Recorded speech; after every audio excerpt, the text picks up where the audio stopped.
আসসালামু আলাইকুম রহমতুল্লাহি ওয়াবারাকাতু।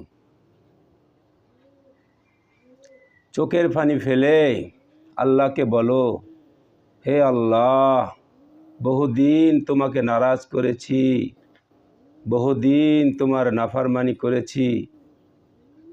আজ থেকে ওয়াদা করছি, আজকে থেকে তওবা করতেছি, আর তোমার নাফরমানি করব না, আর তোমাকে নারাজ করব না।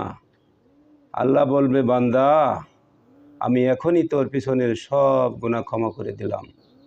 আল্লাহ বলে, বান্দা, তুমি রাতে আসো, আমি রাতেই আসব। তুমি দিনে আসো, আমি দিনেই আসব।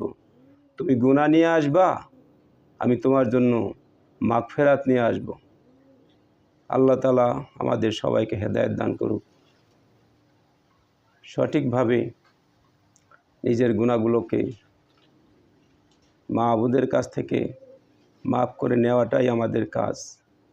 যদি মাফ করে নিতে পারি তাহলে আমাদের জীবন ধন্য, আর যদি মাফ করে না নিতে পারি তাহলে জাহান্নামের আগুনে পুড়তে পুড়তে জীবন শেষ হয়ে যাবে।